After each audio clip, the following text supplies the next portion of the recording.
안녕하세요. 저는 평범한 40대 회사원입니다. 지금껏 살면서 가장 배신감을 느꼈던 순간을 꼽으라고 하면 단연코 아내의 거짓말을 확인했던 그날을 꼽을 거예요. 아직도 기억에 생생하네요. 믿고 사랑했던 아내에게 처참하게 속고 베트남 호텔방에서 홀로 오열했던 게 말이죠. 그날을 기점으로 저는 완전히 다른 삶을 살게 됐는데요. 친구들에게도 속 시원하게 털어놓지 못했던 그 사연을 익명으로나마 이 자리에서 얘기해 봅니다. 제가 아내를 처음 만난 건 37을 막 넘긴 해 가을이었어요. 당시 저는 중견 제조업체에서 해외 사업부 대리로 일하고 있었는데요. 회사 선배가 소개해준 모임에서 아내를 만나게 됐죠. 사실 제가 워낙 내성적이기도 하고 그쯤엔 더욱더 사람을 만나는 걸 피하고 있던 때였어요. 30대 후반인데 아직 총각이라고 주변에서 워낙 시끄럽게 굴었거든요. 하지만 그날은 선배의 소개였던지라 차마 거절하지 못하고 마지못해 모임에 나가게 됐는데요. 거기서 한 여자를 보는 순간 마음이 확 끌렸어요. 그녀는 작은 회계 사무실에서 일하는 30대 초반 여성이었어요. 화려하진 않았지만 차분하고 우아한 느낌이 있었죠. 무엇보다 눈빛이 참 맑고 진실해 보였어요. 요즘 여자들처럼 과하게 꾸미지도 않았고 말도 조근조근 예쁘게 하더라고요. 안녕하세요. 처음 뵙겠습니다. 네. 저는 박소영이라고 해요. 저는 김태준이라고 합니다. 태준 씨라고 불러도 되죠? 이름이 되게 근사하네요. 태준 씨랑 잘 어울려요. 저를 보며 환하게 웃는 그녀를 본 순간 있는지도 몰랐던 심장이란 녀석이 미친 듯이 뛰기 시작했어요. 아, 이 여자다 싶더군요. 모임이 파할 때쯤 있는 용기 없는 용기 다 끌어모아 데이트 신청을 했는데요. 다행히 그녀도 제가 그리 싫지 않았는지 좋다고 하더군요. 그렇게 그날 이후로 몇 번 더 만나게 됐어요. 커피도 마시고 영화도 보고 맛있는 음식도 함께 먹으면서 서로에 대해 알아갔죠. 만날수록 더 마음에 들었어요. 허영심이 없고 소박하면서도 내면이 단단한 사람이라는 걸 알 수 있었거든요. 네 번째 만남 때 정식으로 사귀자고 고백했고요. 그녀가 수줍게 고개를 끄덕이면서 저희는 연인 사이로 발돋움했네요. 몇 달 사귀면서 여자친구의 가정 상황도 자연스럽게 알게 됐어요. 솔직히 처음 들었을 때는 좀 당황스러웠어요. 아버지가 몇 년 전 작은 식당을 하시다가 운영에 실패하셔서 빚이 꽤 있다고 하더라고요.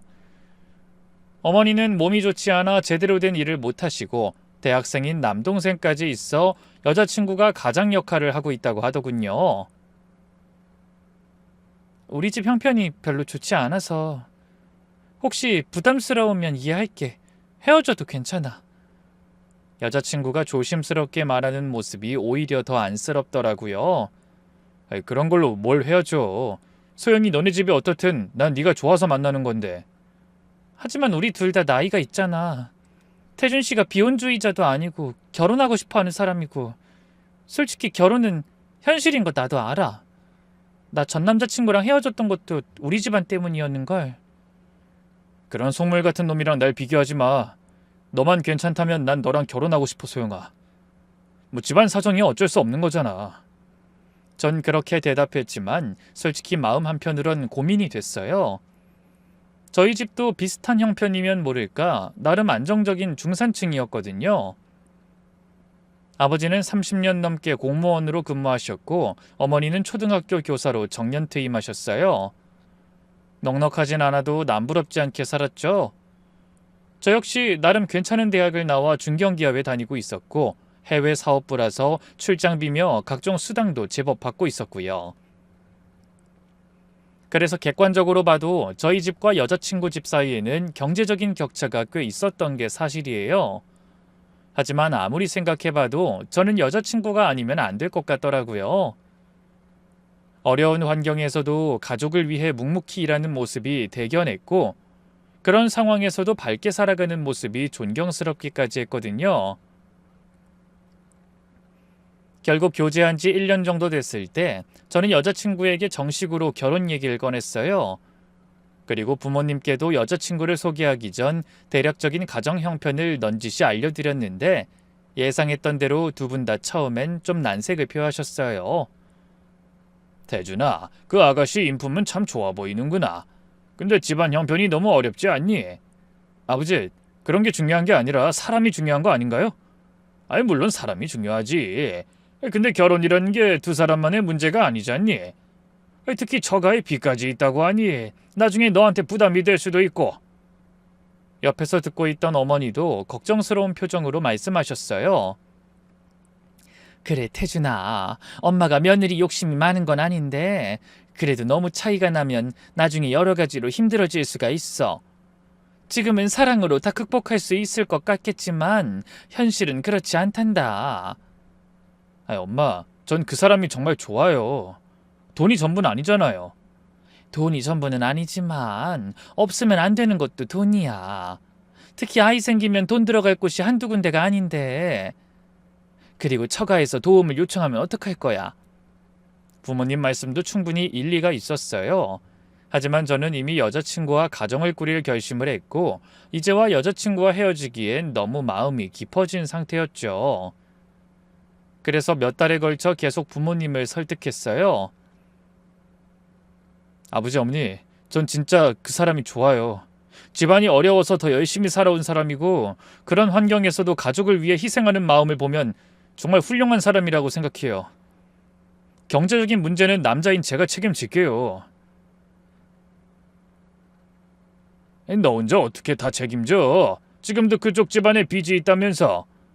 소영이가 결혼하고도 한동안 계속 일할 거라고 했어요. 남동생도 아직 대학생이지만 곧 취업할 거고. 또 제가 이제 곧 과장 승진도 앞두고 있고 해외 사업부라서 수당도 꽤 나와요. 충분히 감당할 수 있어요. 그렇게 설득하기를 몇 달. 마침내 부모님께서 직접 여자친구를 만나보시겠다고 하셨어요. 솔직히 그때가 가장 떨렸던 것 같아요. 여자친구도 엄청 긴장했었죠. 자기 나 어떡해? 자기 부모님이 나 안 좋아하시면 어떡하지? 괜찮을 거야. 넌 그냥 있는 그대로 자연스럽게 행동하면 돼. 여자친구는 막상 저희 부모님을 보자 언제 그렇게 떨었냐는 듯 정말 예의 바르고 차분하게 행동했어요. 안녕하세요, 아버님, 어머님. 인사가 늦었습니다. 그래요, 오느라 고생 많았어요. 배고프죠? 얼른 앉아서 밥부터 먹어요. 네. 태준 씨한테 어머님 음식 솜씨가 좋다고 많이 들었어요.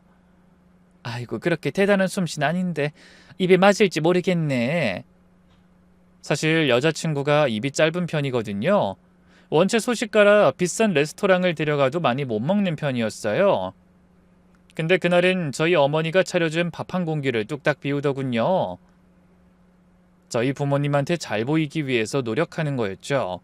그게 어찌나 대견하고 고맙던지. 부모님도 처음엔 어색해하셨지만 여자친구와 대화를 나누면서 점점 표정이 부드러워지시더라고요. 그동안 고생 많았겠구나. 가정 형편이 어려운데도 가족들 위해 열심히 일하고. 어머니가 여자친구의 손을 잡으시면서 말씀하셨어요. 아닙니다, 어머님. 제가 작년대 당연히 해야 할 일인걸요. 아우, 참 착하고 어른스럽구나. 우리 태준이가 좋은 사람 만났네. 아버지도 점점 마음에 들어하시는 것 같았어요. 특히 여자친구가 제가 부족한 점이 많지만 잘 배워서 좋은 며느리가 되도록 노력하겠습니다. 라고 말했을 때 어머니의 표정이 완전히 달라지셨어요. 뭘 부족해? 이렇게 예의 바르고 성실한데. 앞으로 우리 태준이 잘 부탁한다. 뭐 힘든 일 있으면 다 얘기하고. 이제 한 식구가 될 테니까. 네, 감사합니다, 어머님. 그날 이후로 부모님의 마음이 완전히 돌아섰어요. 그렇게 반대하던 게 무색하게 제게 그러시더군요. 태준아, 그 아가씨 정말 좋은 사람이더구나. 집안 형편보다는 사람 됨됨이가 중요한 건데 엄마가 너무 편견을 가졌나 봐. 그래, 나도 처음엔 걱정했는데 만나보니까 너무 진실하고 착한 아이야. 결혼해도 좋겠다. 그렇게 부모님의 허락을 받게 됐고 저희는 결혼을 하게 됐어요. 사실 여자친구가 집안의 가장 노릇을 하다 보니 모아둔 돈이 별로 없었거든요. 그래서 변변한 혼수나 예단 없이 거진 맨몸으로 시집 오다시피 했는데요. 그걸 얼마나 미안해했는지 몰라요. 자기, 내가 가져올 게 별로 없어서 미안해. 사실 자기 조건이면 나보다 훨씬 더 괜찮은 여자 만날 수 있었을 텐데. 갑자기 그게 무슨 소리야. 난 소영이 너만 있으면 돼. 다른 건 아무것도 필요 없어. 결혼식도 소박하게 올렸어요. 여자친구 쪽 하객들은 많지 않았지만 그래도 두 집안 사람들이 모여 따뜻한 분위기로 식을 치렀죠. 장인어른 장모님은 너무 고맙다고 딸을 좋은 곳으로 보내게 됐다고 눈물을 흘리셨어요. 그렇게 저희는 부부가 됐죠. 그때만 해도 꿈에도 몰랐죠. 행복만 가득할 줄 알았던 제 결혼 생활이 지옥으로 변할 줄은요. 신혼 초기에는 정말 행복했어요. 아내는 결혼 전 약속대로 정말 좋은 며느리가 되려고 애썼고 부모님도 아내를 친딸처럼 아껴주셨어요. 아내는 결혼 후에도 계속 회계사무실에서 일했고 처남도 대학교 마지막 학년이라 곧 졸업해서 취업할 예정이었죠. 결혼 전 부모님께 드렸던 약속들이 차근차근 지켜지고 있는 것 같아 마음이 놓였어요. 하지만 결혼한 지 6개월쯤 됐을 때부터 아내가 회사 일로 스트레스를 받기 시작했어요. 상사가 바뀌었는데 아내와 잘 안 맞는 사람인 것 같더군요. 처음엔 시간이 해결해 줄 거라고 생각했어요. 그래서 퇴근 후 아내가 오늘도 정말 힘들었어 라고 하소연할 때마다 최대한 다정하게 위로해 주려고 노력했죠. 아내가 걱정돼서 퇴근길에 약국에 들러 피로회복제도 사다 주고 스트레스 해소에 좋다는 보약도 지어줬어요. 주말엔 아내가 푹 쉴 수 있도록 빨래부터 청소, 설거지까지 집안일을 다 맡아서 했고요. 그뿐인가요? 기분 전환을 위해 아내가 좋아하는 꽃도 사다 주고 맛있는 음식이 있는 식당도 찾아가 데려가곤 했네요. 그때만 해도 사랑하는 아내가 힘들어하니까 제가 할 수 있는 모든 걸 다 해주고 싶었거든요. 그런데 몇 달이 지나도 아내의 회사 스트레스는 나아지지 않았어요. 오히려 점점 더 심해지는 것 같았죠.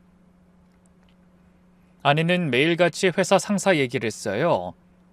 부장이 자기만 괴롭힌다. 다른 직원들보다 일을 더 많이 시킨다. 야근도 자기만 시킨다는 식으로요. 저는 그런 아내를 달래주려고 조금만 더 참아보자. 적응되면 나아질 거야. 라고 위로했지만 아내의 불만은 날이 갈수록 커져만 갔어요. 그러던 어느 날 아내가 평소보다 훨씬 늦게 들어와서는 울먹이더라고요.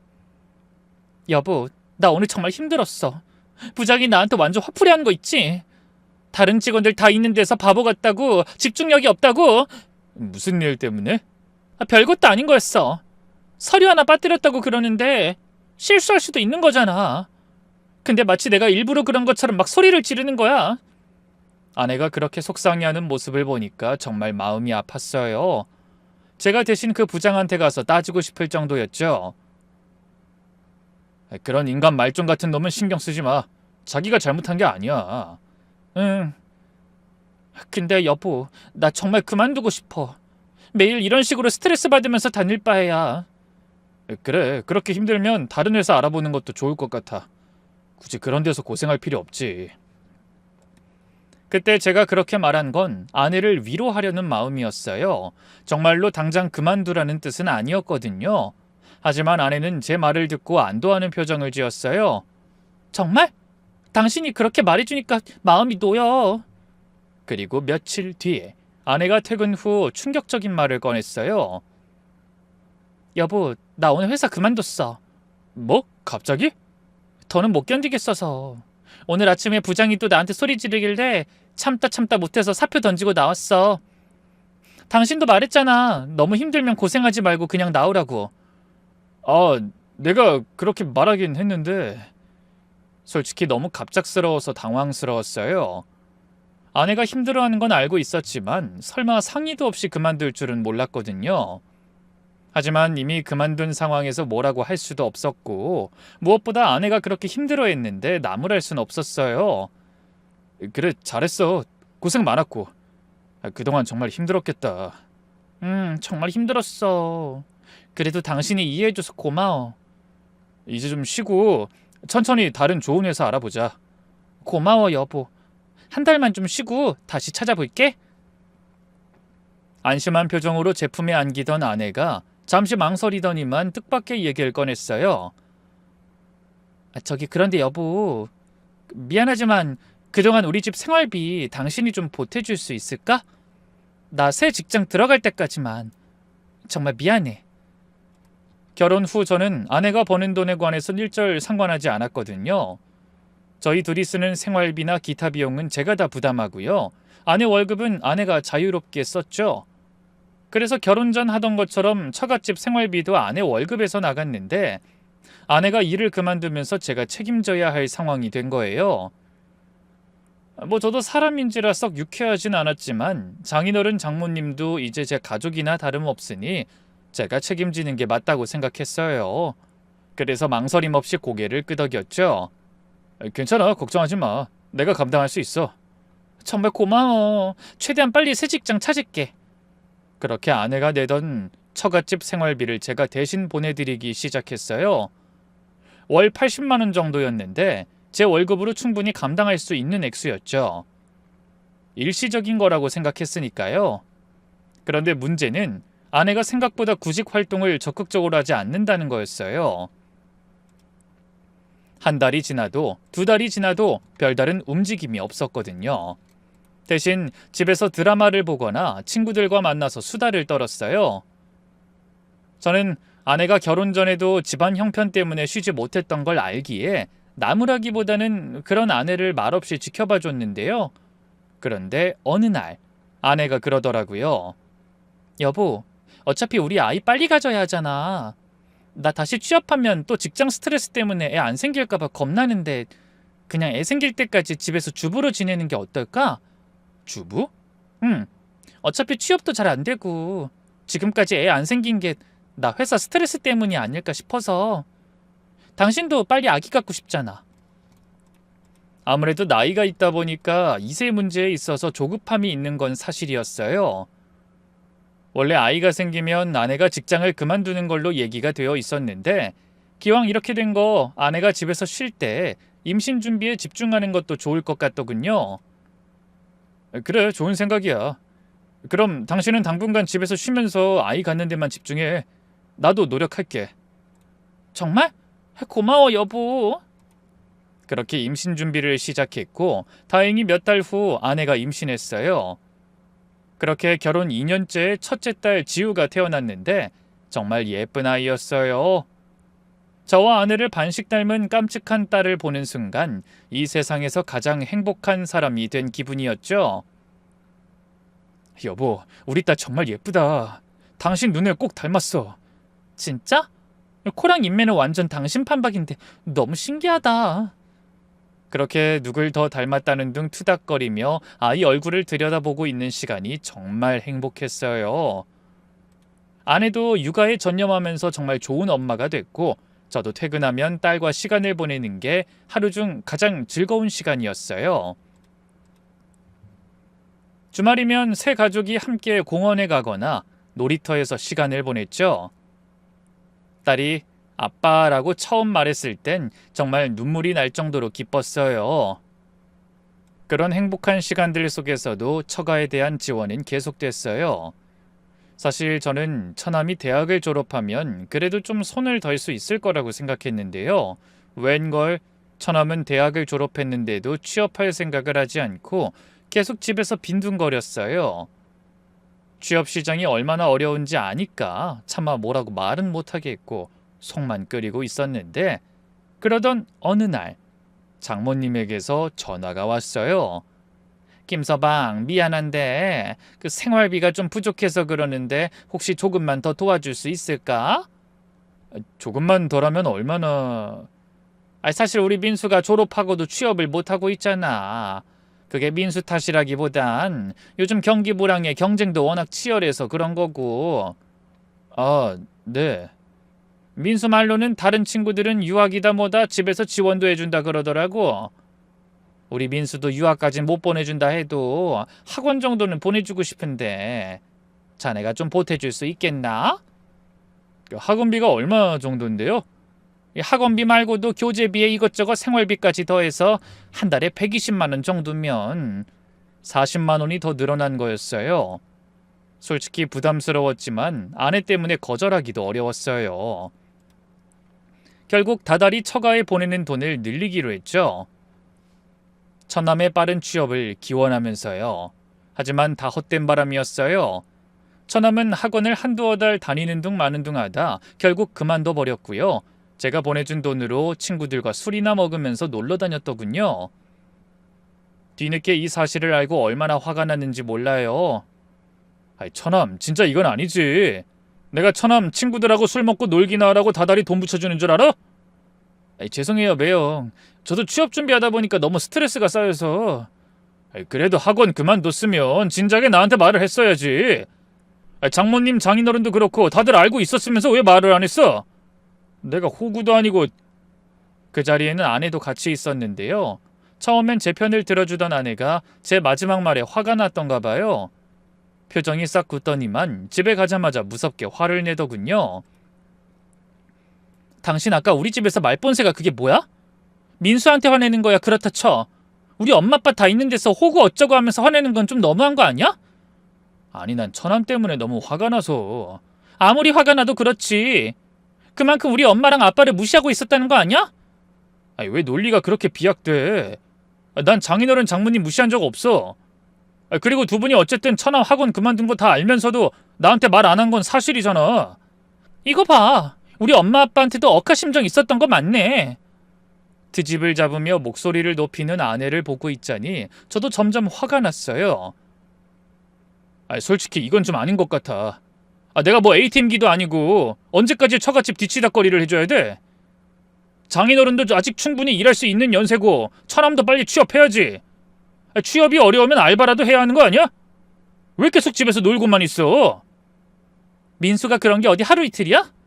그리고 우리 아빠 나이에 이제 와서 무슨 일을 해? 뭐 경비원이나 청소부 같은 거라도 하라는 거야? 당신은 정말 우리 아빠가 그런 허드렛 일하면서 사람들한테 무시당했으면 좋겠어? 난 그런 꼴 못 봐. 차라리 내가 다시 취업을 하고 말지. 지우 태어난 지 얼마나 됐다고 지금 다시 취업을 해? 그럼 지우는 어쩌고? 이거 봐.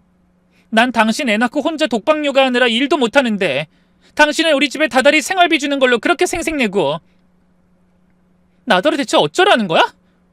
우리 부모님 굶어 죽게 그냥 두라는 거야? 아내의 목소리가 높아지더니 갑자기 눈물을 흘리기 시작했어요. 나도 당신한테 미안해. 하지만 애초에 다 알고 시작한 거 아니었어? 난 다 솔직하게 말했잖아. 우리 집 가난한 거. 괜찮다고 할 땐 언제고 이제 와서. 내가 애 낳고 더는 이혼도 못하게 되니까 당신 진짜 너무한 거 아니야? 아내가 그렇게 울면서 말하니까 제가 너무 매정하게 굴었나 싶어 마음이 약해졌어요. 미안해. 난 그런 뜻으로 얘기한 게 아니라 처남 때문에 너무 답답해서. 당신이 힘든 건 알아. 그래도 가족인데 좀 도와줄 수 있잖아. 나도 지우 어린이집 들어가면 알바라도 할게. 아니야, 내가 괜한 소리 했어. 당신은 그냥 지우 키우는 거에 집중해. 당신 가족들은 내가 책임질 테니까 그 처남하고도 잘 풀어볼게. 그렇게 아내의 눈물에 넘어간 저는 처가에 대한 지원을 계속했는데요. 그게 잘못이었던 걸까요? 얼마 뒤 더 큰 문제가 생겼어요. 처남이 하라는 취업은 안 하고 기막힌 사고를 친 거예요. 제가 그 사실을 알게 된 건 새벽에 온 장모님의 전화 때문이었어요. 김서방 큰일 났어. 우리 아들이 친구들이랑 술 마시다가 싸움이 났는데 상대방이 다쳤다면서 합의금을 요구해. 합의금이요? 얼마를 요구하는데요? 2천만 원이래. 어떡하지? 우리가 어디서 그런 돈을 구해? 김서방, 정말 미안하지만 도와줄 수 있을까? 그 돈 말은 못하면 우리 민수 감옥 가야 한대. 갑자기 2천만 원이라니. 적지 않은 돈이었어요. 하지만 가족이 된 이상, 그리고 아내가 그렇게 걱정하는 모습을 본 이상 거절할 수가 없었어요. 다행히 들어뒀던 적금이 있어서 그걸 깨 처남의 합의금을 마련해줬고요. 장모님과 아내는 눈물까지 흘리면서 고마워했어요. 여보, 정말 고맙고 미안해. 내가 뭐라고 할 말이 없네. 아니야, 다른 사람도 아니고 천안밀인데 어쩔 수 없지. 김서방, 그 돈은 내가 민수 취업하면 조금씩이라도 갚으라고 할 테니 걱정 말게. 하지만 그게 시작이었죠. 그 뒤로도 처남은 밥 먹듯이 크고 작은 사고를 연달아 쳤고요. 결국 몇 달 만에 또 장모님에게서 전화가 왔어요. 김서방, 정말 미안한데 민수가 또 사고를 쳤어. 네? 이번엔 또 뭔가요? 이놈 새끼가 글쎄 도박을 했다가 돈을 잃었는데 그 돈이 다른 사람 돈이었나 봐. 지금 사기죄로 경찰서 갈 판이라는데 어떡하지? 뭐 얼마를 빌린 건데요? 1,000만 원 정도 된대.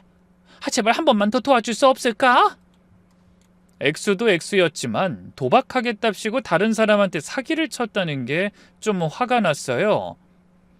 아무리 가족이라고 해도 그건 좀 심하잖아요. 그래서 단호하게 말했죠. 장모님, 이번에 또 도와주면 처남 버릇만 나빠질 것 같아요. 이건 처남이 잘못한 거잖아요. 다른 사람 돈으로 왜 도박을 해요? 제 딴엔 잘해보려고 그런 거지 뭐. 부탁이야. 이번 한 번만 더 도와주겠나? 죄송합니다. 힘들 것 같아요. 그렇게 말한 후 바로 전화를 끊었는데요. 이 사실을 안 아내가 눈물을 흘리면서 빌었어요. 여보, 우리 민수가 좀 철이 없긴 하지만 그래도 나쁜 애는 아니잖아. 이번 한 번만 더 도와주면 정말 맘 잡고 제대로 살겠대. 지금 정말 위험한 상황이야. 제발 한 번만 더 도와줘. 다른 사람도 아니고 아내의 눈물 섞인 애원을 거부하기란 힘들었어요. 대신 저는 고민 끝에 조건을 걸었죠. 알겠어. 하지만 이번이 정말 마지막이야. 그리고 처남이 다시는 도박 안 하고 바로 취업하겠다는 각서 써야 해. 그리고 이건 빌려주는 거니까 처남이 취업하면 꼭 갚아야 하고. 당연하지. 고마워 여보. 정말 고마워. 그렇게 각서까지 받고 저는 처남에게 돈을 빌려줬어요. 하지만 그 각서는 얼마 못 가 휴지 조각이 됐죠. 처남이 또 도박을 했다고 장모님에게 연락이 왔거든요. 김서방, 정말 미안한데 민수가 실수를 했어. 친구 꿰매 빠져서 그만 또 도박을. 전화를 받는 순간 정말 기가 막혔어요. 각서까지 써놓고 또 도박을 했다니. 장모님 뭐라고 하셨어요? 처남이 또 도박을 했다고요? 미안하네. 애가 빚을 빨리 갚겠다는 욕심에 그만. 저는 정말 화가 머리끝까지 났어요. 그래서 바로 처남을 불러서 만났죠. 처남, 어떻게 각서까지 쓰고 또 도박을 해? 매형 죄송해요. 근데 이번엔 정말 확실한 거였거든요. 조금만 더 하면 이전 빚까지 다 갚을 수 있었는데. 확실한 게 어딨어? 도박에 확실한 게 있으면 그게 도박이야? 죄송해요. 정말 마지막으로 한 번만 더 도와주세요. 다신 도박에 손 안 댈게요. 도대체 마지막이 몇 번째야? 이번엔 정말 안 도와줘. 처남이 알아서 해결해. 그렇게 딱 잘라서 거절했어요. 하지만 그날 밤 아내와 또 크게 다퉜죠. 여보, 그래도 하나뿐인 내 동생인데 이렇게 모른 척할 순 없잖아. 모른 척이 아니라 선을 긋는 거야. 계속 이렇게 도와주면 처남은 절대 정신 못 차려. 그래도 지금 당장 위험한 상황이라고 하는데. 위험한 상황을 누가 만들었는데? 처남이 도박해서 만든 거잖아. 당신 너무 매정해. 당신 가족 아니라고 이러는 거지? 안 그럼 한 가족한테 어쩜 이렇게 냉정할 수 있어? 아내가 그렇게 소리를 지르더니 방으로 들어가서 문을 쾅 닫았어요. 그날 밤 아내는 저와 말도 안 했죠. 다음 날도 그 다음 날도 아내는 저를 무시했어요. 그러다 사흘째 되는 날 아내가 눈물을 흘리면서 말하더라고요. 여보, 내가 잘못했어. 근데 정말 우리 민수 위험해. 제발 마지막으로 한 번만 더 도와줄 수 없을까? 내가 무릎 꿇고 빌게. 아내가 정말로 무릎을 꿇으려 하길래 황급히 말렸어요. 무슨 짓이야? 일어나. 그럼 도와줄 거야? 그 사이 잠도 잘 못 자고 밥도 잘 못 먹어서 퀭해진 아내 얼굴을 보고 있자니 마음이 아팠어요. 어쩌겠어요. 절 한심하다 욕하시는 분들도 계시겠지만 사랑은 더 마음이 큰 사람이 약자라고 하잖아요. 결국 저는 고개를 끄덕였어요. 알겠어. 하지만 정말 마지막이야. 그리고 이제부터 처남 통장 내가 관리할 거야. 용돈도 일주일에 10만 원씩만 줄 테니까 그걸로 생활해. 정말 고마워 여보. 하지만 그런 제가 처가 식구들이 보기엔 호구처럼 보였던 걸까요? 그들의 태도는 점점 더 당당해졌어요. 이제는 고마워하긴커녕 당연하다는 식이었죠. 장인어른은 아예 대놓고 말씀하셨어요. 김서방, 우리가 자네 덕분에 이렇게 살고 있는 건 맞지만 그렇다고 너무 눈치 주진 마라. 우리 딸이 자네 밥 차려줘, 애 낳고 키워줘, 다 돈값하고 있잖아. 장모님도 마찬가지였어요. 맞아. 자네가 우리한테 효도해야 하는 건 당연한 거야. 우리 딸 데려간 값이지. 우리 딸이 자네랑 결혼만 안 했어도 지금까지 우리 부양했을 거고, 그럼 우리도 자네 눈치 안 보고 마음 편하게 살았을 거라고.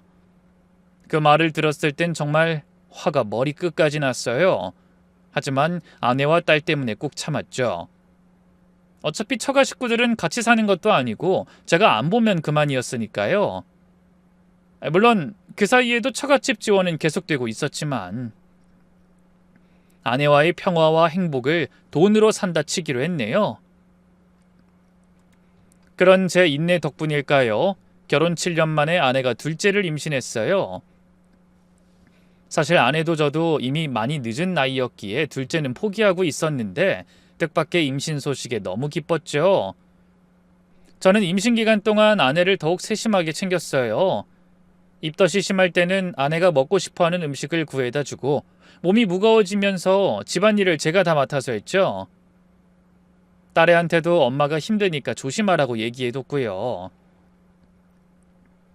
그렇게 10달 후 둘째가 태어났어요. 그토록 바라던 아들이었죠. 저희 부모님도 정말 기뻐하셨어요. 딸애도 동생이 생겨서 너무 좋아했고요. 아빠, 우리 동생 정말 작고 귀여워. 그래, 우리 지우가 이제 누나가 됐네. 동생 잘 돌봐줘야 해. 응, 내가 잘 돌봐줄게. 아이가 둘이 되니 행복도 2배가 되더군요. 물론 그 사이에도 처가에선 크고 작은 돈을 계속 요구했어요. 어디 그뿐인가요? 그쯤에 처남이 취업을 하긴 했는데요. 영 적응을 못하는지 많이 힘들어하고 있었죠. 그래도 제발 잘 다니길 바랬는데 어느 날 장모님에게 전화가 왔는데요. 처남이 이번엔 교통사고를 냈다며 또 돈을 달라고 하더라고요. 김서방, 정말 미안한데 애가 렌터카 빌려서 운전하다가 사고를 냈는데 보험 처리가 안 된다고 해서. 얼마나 나왔는데요? 500만 원 정도. 정말 내가 면목이 없네. 처남 취업했잖아요. 모아둔 돈 없대요? 걔가 모아둔 돈이 어디 있겠나. 돈 버는 족족 쓰기 바빴는데. 도박 전력 때문에 신용도도 너무 낮아서 은행에서 대출도 안 된대. 지금까지에 비해 그리 큰 액수는 아니었지만 그래도 화가 났어요. 둘째가 갓 태어나서 돈이 많이 들어가는 시기인데 또 이런 일이 생기다니. 장모님, 이건 너무 심한 거 아닌가요? 처남은 대체 언제까지 이럴 건가요? 장모님이 어물거리자 옆에 있던 아내가 끼어들었어요. 여보, 우리 엄마한테 너무 그러지 마. 그리고 500 정도면 그냥 줄 수 있는 돈이잖아. 그냥 줄 수 있다니 그걸 말이라고 해? 아니, 민수가 옛날처럼 도박을 한 것도 아니고 렌트카 빌려서 타다가 사고 난 건데 그럼 어떡해. 나 안 그래도 지금 애기 때문에 예민한 시기인데 스트레스 받게 할 거야? 막 아들을 출산한 아내가 그렇게 말하니까 더 이상 뭐라고 할 수가 없었어요. 결국 한숨을 쉬면서 처남에게 돈을 보냈죠. 그런데 아내는 그런 제게 고마워하긴커녕 당연하다는 듯이 말하더라고요. 당신이 이해해줘서 다행이야. 우리 가족한테 너무 매정하게 굴지 말아주라. 솔직히 서운했어요. 처갓집 식구들이야 그렇다 쳐도 어떻게 아내까지 제가 도와주는 걸 당연하게 생각하는지. 하지만 갓난아기가 있는 상황에서 부부가 다투면 안 되니까 그냥 참았네요. 하지만 그 불만이 저희 부부 사이에 미세한 균열을 만든 걸까요? 언젠가부터 저희 부부 사이가 예전 같지 않아졌어요. 저는 일 때문에 너무 바빴고 아내 역시 육아와 살림 때문에 정신이 없었으니까요. 하루에 대화 한마디 나누지 못하는 날이 늘어만 갔죠. 그래도 아이가 조금만 더 크면 나아질 거라고 생각했는데요. 웬걸 둘째가 돌이 지나면서 어느 정도 손이 덜 가게 되자 아내는 부쩍 밖으로 돌기 시작했어요. 애기 엄마들하고 무슨 모임을 만들어서 이리저리 쏘다니더군요. 그뿐인가요? 부쩍 외모에 신경을 쓰기 시작했어요. 머리도 자주 하러 가고 화장품도 비싼 걸로 바꾸고 옷도 예전보다 화려하게 입기 시작했죠. 당신 요즘 왜 이렇게 꾸미고 다녀? 애기 엄마가 옷이고 화장이고 너무 요란한 거 아니야? 뭘 요즘 다 이 정도는 해. 나도 좀 가꿔야지. 맨날 애 키우느라 나 자신을 소홀히 했잖아. 아내 말에도 일리는 있었어요. 홀로 애 키우랴 살림하랴 고생한 아내한테 너무 뭐라고 하고 싶지 않더군요. 아내가 자기 시간을 즐길 수 있도록 주말엔 최대한 제가 아이들도 많이 챙기려고 했어요. 제 딴엔 멀어진 아내와의 관계를 회복하기 위한 노력이었죠. 그때만 해도 꿈에도 몰랐어요. 아내가 감추고 있던 어마어마한 진실을 말이죠. 진실이 수면 위로 올라온 계기는 제 베트남 출장이었어요. 2주간의 장기 출장이었는데 회사에서 새로운 공장 설립 관련 업무를 맡겨준 거였죠. 이렇게 길게 집을 떠나본 적이 없어 처음엔 걱정이 많았는데요. 나중엔 차라리 잘 됐다 싶었어요. 사실 요즘 집에서의 분위기가 좀 어색했거든요. 아내와의 사이가 예전 같지 않아 마음 한켠이 안 좋았는데 출장을 가게 되니까 오히려 잠깐 떨어져 있으면서 생각을 정리할 수 있을 것 같았어요. 여보, 나 이번에 베트남으로 출장 가게 됐는데 좀 길어. 2주 정도 걸릴 것 같아. 2주? 좀 길긴 하네. 그래도 어쩔 수 없지. 조심히 다녀와. 지호랑 애기 잘 부탁해. 혹시 급한 일 있으면 언제든 연락해. 알겠어. 걱정하지 마. 아내는 평소와 다르지 않게 대답했어요. 오히려 제가 출장 간다고 하니까 좀 안도하는 표정인 것 같기도 했고요. 베트남에 도착해서 일주일 정도는 정말 바빴어요. 현지 공장 부지 답사하고 관계자들과 미팅하고 서류 작업하고 하루 종일 일에 파묻혀 지내다 보니 집 생각할 겨를도 없었죠. 그런데 일주일이 지나고 나서부터는 좀 여유가 생기더라고요. 하지만 그게 꼭 좋은 것만은 아니더군요. 저녁에 호텔로 돌아와서 혼자 있으면 갑자기 외로움이 밀려왔어요. 한국에 있는 가족들이 무척 그리웠죠. 하지만 아내는 아이들 때문에 바쁜지 영 통화가 되지 않았고요. 어쩌다 연결이 돼도 금방 끊기 바빴어요. 결국 저는 할 일 없이 호텔방에서 멍하니 시간을 보냈죠. 관광이라도 나가볼까 했지만 식구들도 없이 혼자서 영 내키지 않더라고요. 그나마 밤에 잠들기 전에 TV로 한국 방송을 보는 게 유일한 낙이었어요. 호텔에 있는 TV에서 유일하게 나오는 한국 채널이 딱 하나 있었는데요. 대부분 제가 관심 없는 한류 드라마나 뉴스가 전부였지만 그래도 해외에서 혼자 있으니 한국어가 나오는 건 뭐든 반갑더라고요. 틀어놓고 열심히 봤죠. 그날도 그랬어요. 호텔방에서 저녁을 먹으면서 TV로 한국 뉴스를 보고 있었는데 마침 문화 소식 코너에서 서울 시내거리 공연축제를 소개하고 있더라고요. 오늘 서울 땡땡 앞에서는 제3회 거리 음악축제가 열려 많은 시민들이 참여했습니다. 화면에는 공연을 보고 있는 관중들의 모습이 나왔어요. 젊은 커플들, 가족들, 친구들 다들 즐거워하는 모습이었죠. 그런데 그 순간이었어요.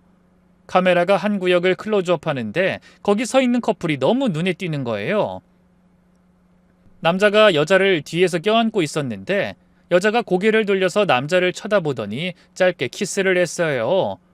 그런데 그 여자의 얼굴이 너무 익숙했어요. 믿을 수 없게도 제 아내였죠. 저는 급하게 포크를 내려놓고 TV 화면에 더 가까이 다가갔어요.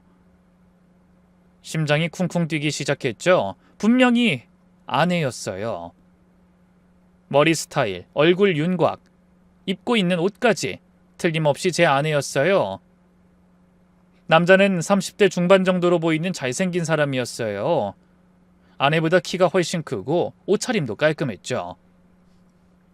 둘이 키스를 하고 나서도 계속 끌어안고 공연을 보고 있더군요. 정말 연인 사이처럼 자연스럽고 달콤한 모습이었어요. 저는 온몸이 얼어붙는 기분이었죠. 이럴 수가 있나? 내 아내가 다른 남자와 저렇게? 카메라가 약 3초 정도 그들을 비춰줬어요. 저는 그 3초 동안 눈을 깜빡이지도 못했어요. 뉴스가 끝나고도 한동안 멍하니 그렇게 굳어 있었죠. 그러다 간신히 정신을 차리고 떨리는 손으로 핸드폰을 집어들었어요. 그리고 아내에게 전화를 걸었죠. 로밍을 해간 덕분에 전화는 자유롭게 가능했거든요. 다행히 아내는 금방 전화를 받았어요. 여보, 지금 뭐해? 어? 뭐 하긴 집에 있지. 당신 오늘 혹시 어디 축제 같은 데 갔다 갔어? 일순 정적이 흐른 것도 잠시, 수화기 너머로 아내의 태연한 목소리가 넘어왔어요. 뭔 소리야? 나 지금 애기 보고 있는데? 아니, 지금 말고 낮에 말이야. 낮에도 어디 안 갔어. 애가 둘인데 가긴 어딜 가. 아내의 목소린 평상시와 똑같았어요. 전혀 수상한 기색이 없었어요. 심지어 배경에서 둘째 우는 소리까지 들렸어요. 정말 집에 있었어? 하루 종일? 당연하지. 당신도 없는데 내가 어딜 가겠어. 시우가 보채서 재우느라 정신 없었어. 지우도 오늘 감기 기운 있는 것 같아서 일찍 재웠고. 왜 그래? 목소리가 이상한데 무슨 일 있어? 아니야, 그냥 피곤해서 그래. 무리하지 마. 몸 조심해. 당신도 일찍 자. 전화를 끊고 나서 저는 혼란스러웠어요. 분명히 뉴스에서 봤는데. 물론 오늘 날짜가 아닐 수도 있어요. 방송은 오늘 됐다 하더라도 촬영은 미리 해둔 걸 수도 있으니까요. 하지만 중요한 건 그게 아니었어요. 그 영상 속에서 아내가 다른 남자와 입을 맞추고 있었다는 건 변하지 않는 사실이었죠. 그럼 내가 착각한 걸까? 아내와 너무 비슷한 사람을 오해한 걸 수도 있잖아. 생각이 많아지면서 급기야 저는 뉴스 속 사람이 아내가 맞는 건지부터 확신이 들지 않았어요. 혹시 내가 착각한 걸까? 비슷하게 생긴 다른 사람이었을까? 하지만 아무리 생각해도 확실히 아내였어요. 수년간 같이 산 아내를 못 알아볼 리가 없잖아요. 저는 인터넷을 뒤져 그 뉴스를 다시 찾아보기로 했어요. 확실히 하고 싶었거든요. 다행히 뉴스 사이트에서 오늘 방송된 뉴스를 다시 볼 수 있었어요. 문화소식 코너를 찾아서 거리 음악 축제 부분을 다시 봤어요. 그리고 그 장면이 다시 나왔을 때 전 확신했죠. 분명히 제 아내였어요. 화질도 충분히 좋았고 각도도 정면에서 찍힌 거라 얼굴이 선명하게 보였어요. 뉴스 자막을 보니 오늘 오후 땡땡에서 열린 거리 음악 축제라고 나와 있었어요. 오늘 촬영된 게 맞았어요. 그럼 아내가 거짓말을 한 거였어요. 외출은 전혀 하지 않았다고 하는데 실제로는 다른 남자와 데이트를 한 거였죠. 그날 밤 잠을 한 잠도 못 잤어요. 계속 그 장면이 머릿속에 맴돌았거든요. 아내가 다른 남자의 품에 안겨 키스하던 모습이, 그렇게 자연스럽고 달콤해 보였던 모습이. 출장 마지막 3일 동안 전 계속 고민했어요. 한국에 돌아가서 어떻게 해야 할지, 직접 물어봐야 할지, 아니면 확실한 증거를 더 모아야 할지. 그리고 결론을 내렸죠. 확실한 증거가 필요하다고. 아내가 부인하면 할 말이 없으니까요. 한국에 돌아온 후 저는 평소처럼 행동했어요. 출장 얘기도 하고 아이들과도 놀아주고, 하지만 마음 한편으로는 계속 아내를 주시하고 있었어요. 그리고 그 주 토요일, 아내가 또 외출한다 하더군요. 여보, 오늘 부모님이랑 민수랑 만나기로 했어. 식구들끼리 다 같이? 응. 오랜만에 다 같이 만나서 밥 먹기로 했어. 나도 같이 갈까? 장모님 장인어른 뵌 지도 오래됐는데. 그러자 아내가 눈에 띄게 당황한 표정을 짓더군요. 됐어. 그럼 애들도 데려가야 하는데 정신 없잖아. 엄마가 따로 할 말도 있다고 했고. 오늘은 나만 다녀올게. 당신은 집에서 아이들 좀 봐줘. 알겠어. 누가 봐도 수상했어요. 아내가 나간 후 30분 뒤 저는 아이들을 이웃집에 잠깐 맡기고 아내를 따라갔죠. 아내가 강남 쪽으로 간다고 했으니까 그쪽으로 갔죠.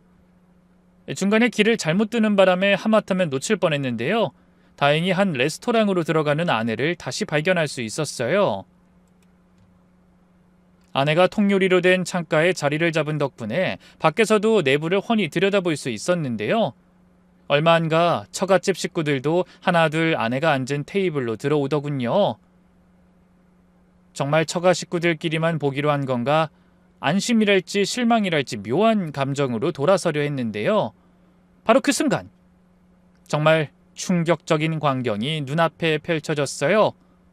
글쎄, 아내와 같이 뉴스에 나와 입을 맞추던 남자가 등장해 자연스럽게 합류하더니 아내 옆자리에 떡하니 앉는 게 아니겠어요? 경악한 저는 입을 틀어막고 어찌할 바를 몰랐는데요. 그러다 간신히 정신을 차리고 급하게 핸드폰을 꺼내 동영상 촬영을 시작했어요.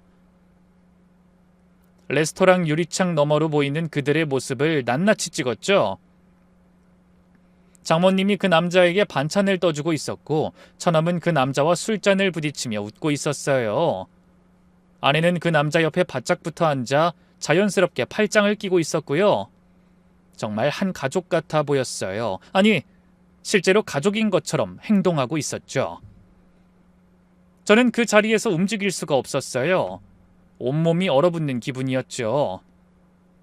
아내의 불륜도 충격적이었지만 처가 식구들이 다 알고 있었다는 게 더 충격적이었어요. 그럼 지금까지 저만 바보였던 거잖아요. 안 되겠다 싶어서 레스토랑 안으로 저도 들어갔어요. 그리고 처갓집 식구들이 앉은 바로 뒤쪽 테이블에 조심스럽게 자리를 잡았는데요. 방금까진 들리지 않던 대화 내용이 생생하게 들려오더군요. 지서방 많이 먹게. 어째 전에 봤을 때보다 살이 더 빠진 것 같아. 장모님은 그 상간남을 사위 취급하면서 더 챙기지 못해 안달이었어요. 상간남은 그런 장모님의 태도가 익숙한 듯 보였죠. 요즘 일이 좀 바빠서요. 새로 시작했다는 그 사업? 잘 되고 있는 건가? 네, 이번엔 진짜 예감이 좋아요. 잠시만요. 전화가 와서. 상간남이 갑자기 핸드폰을 들고 밖으로 나갔어요. 그러자 처갓집 식구들의 반응이 또 한순간에 달라지더군요. 장모님은 순식간에 못마땅한 노트로 아내를 나무랐어요. 아이 소영이 너 저놈하고 대체 언제까지 만날 거야? 가정도 있는 애가 불장난도 이쯤 해야지. 그래 소영아, 애비도 네가 이제 기태는 정리했으면 좋겠다. 꼬리가 길면 밟힌다고 김서방이 알면 어쩔 거야. 장모님과 장인어른의 힐난에 돌아온 아내의 대답은 너무나 충격적이었어요. 말했잖아. 나 조만간에 이혼할 거라고. 이혼하고 기태씨랑 합칠 거야. 아내는 아무렇지 않게 저와 이혼하겠다고 하더군요. 정한 줌 없는 그 차디찬 목소리에 얼마나 충격받았는지 몰라요. 미쳤니? 기태 저놈이 지금까지 사업한답시고 말아먹은 돈이 한두 푼이야? 그러지 말고 그냥 김서방이랑 계속 같이 살아. 김서방이 직장도 안정적이지 돈도 잘 쓰지 얼마나 좋아. 그래서 지금까지 참고 살았잖아. 이혼하려고 하면 민수가 사고치지. 엄마 아빠가 돈 필요하다고 하지. 내가 뭐 심청이도 아니고. 나도 이제 내 삶을 살고 싶어. 난 기태씨 아니면 안 된다고. 아내의 진심을 전해 듣고 나니 배신감에 온몸이 떨렸어요. 무슨 정신으로 집으로 돌아왔는지도 모르겠어요. 처갓집 식구들이 식사를 마치고 일어서려 하기에 서둘러 밖으로 나왔더랬죠. 집에서 충격에 멍하니 앉아있다 아이들을 데리고 와 먹이고 씻기고 재웠어요. 그리고도 한참 뒤 아내가 돌아왔죠. 최대한 아무렇지 않은 척 아내를 맞이했어요. 여보 왔어? 늦었네. 응. 장인어른 장모님이랑 재밌게 놀았어? 뭐 그냥 밥 먹고 카페 가고 했어. 아내는 태연하게 거짓말하더군요. 상간남에 대해선 입도 뻥끗하지 않았죠. 저는 참을 수가 없어 아내의 뺨을 내려쳤어요. 그러자 아내가 놀라선 저를 쳐다보던 것도 잠시 이내 우악스럽게 얼굴을 구기더군요. 당신 미쳤어? 왜 사람을 때리고 그래? 사람? 네가 사람이야? 다른 남자랑 붙어먹은 주제? 제 말에 아내의 얼굴이 하얗게 질렸어요. 그게 무슨 말이야? 다른 남자라니. 내가 아무것도 모르는 줄 알아? 저는 핸드폰을 꺼내 오늘 찍은 동영상을 재생했어요. 그뿐인가요? 베트남에서 봤던 뉴스 동영상도 틀어줬죠. 그놈이랑 축제도 가고 밥도 먹고 좋았어? 여보, 이건... 미안해 여보, 미안해. 미안하다고? 그게 끝이야? 대체 언제부터였어? 얼마 안 됐어. 거짓말할 생각하지 마! 진짜야. 만난 지 반년도 안 됐다고. 초등학교 동창인데 얼마 전에 우연히 만나서 실수로 그만... 내가 잠깐 미쳤었나 봐, 여보. 용서해줘. 바람을 시인하는 아내를 보면서 새삼 저는 큰 충격을 받았어요. 머리가 하얗게 변하는 기분이었죠. 처가 식구들은 그 인간들도 다 알고 있었던 거야? 응. 어릴 때 부모님끼리도 알던 사이라 어쩌다 보니 다들 알게 됐어. 미안해, 여보. 정말 미안해. 다신 안 만날게. 제발 한 번만 용서해주라. 이제 와서? 나랑 이혼하고 그놈이랑 재혼할 거라며. 다 들었어! 저는 정말 화가 머리끝까지 났어요. 아내의 불륜도 배신이었지만 처가 식구들까지 공모해서 절 속였다는 게 더 화가 났죠. 이제 그만하자. 여보. 우리 이혼해. 더 이상은 못 견디겠어. 썩 꺼져버려! 여보, 이러지 마, 제발. 내 집에서 안 나가? 또 맞고 싶은가 보지? 제가 손을 치켜들자 아내는 결국 겁에 질린 얼굴로 도망치듯 집을 빠져나갔어요. 모성이란 게 있긴 한 건지 아이들은 챙기지도 않더군요. 그 모습에 더 정이 떨어졌어요. 양육권과 친권을 반드시 갖고 오겠다고 결심했죠. 이후로 저는 모든 걸 정리하기 시작했어요. 우선 가장 중요한 건 처가에 보내던 돈부터 끊는 거였죠. 다음 날 회사에 가기 전에 은행에 들렀어요. 다달이 장모님과 처남의 계좌로 자동이체되던 돈을 중단하는 게 첫 번째 할 일이었거든요. 그리고 바로 변호사 사무실로 갔어요. 변호사에게 자초지종을 설명하고 모든 증거를 보여주자 승소는 확실하다고 하더군요. 처갓집에선 뒤늦게 이 사실을 알게 된 걸까요? 갑자기 장모님에게서 전화가 왔어요. 목소리부터 심상치 않았죠. 김서방, 소영이한테 얘기 들었네. 제발 날 봐서라도 한 번만 봐주면 안 되겠나? 소영이도 정말 후회하고 있어. 그 말에 헛웃음이 나오더군요. 제가 왜 장모님 얼굴 봐서 그 여자를 봐줍니까? 진작에 장모님 때문이라도 갈라서고 싶었는데. 뭐야? 그렇잖아요. 장모님도 장인어른도 제 등에 빨대 꽂고 그동안 가져간 돈이 얼만 줄 아십니까? 처남은 또 어떻고요? 앞으로 일절 지원 없을 테니 그렇게 하세요. 지금까지 그쪽으로 흘러간 돈도 어떻게든 다 받아낼 테니까 각오하시고요. 전화기 너머로 장모님이 헉하고 숨을 들이마시는 소리가 들렸어요. 그리고 잠시 침묵이 흘렀죠. 김서방, 우리도 어쩔 수 없었어. 딸이 그러는 걸 어떡해? 어쩔 수 없었다고요? 그럼 저한테 진작에 말씀해 주시지 그랬어요. 그동안 사람을 바보의 호구로 만들었으면서. 미안해, 김서방. 정말 미안해. 그래도 우리가 가족인데 이렇게 나오면. 가족이요? 가족이 이런 식으로 속여요? 됐으니까 이만 전화 끊겠습니다. 그렇게 전화를 끊어버렸어요. 손이 떨렸지만 시원한 기분이었죠. 그 뒤로 장모님, 처남, 심지어 장인어른까지 계속해서 전화가 왔지만 모든 번호를 다 차단했네요. 그러자 다들 안달이 난 걸까요? 우르르 저희 집으로 몰려왔어요. 심지어 아내까지 대동해선 제 앞에 무릎을 꿇더군요.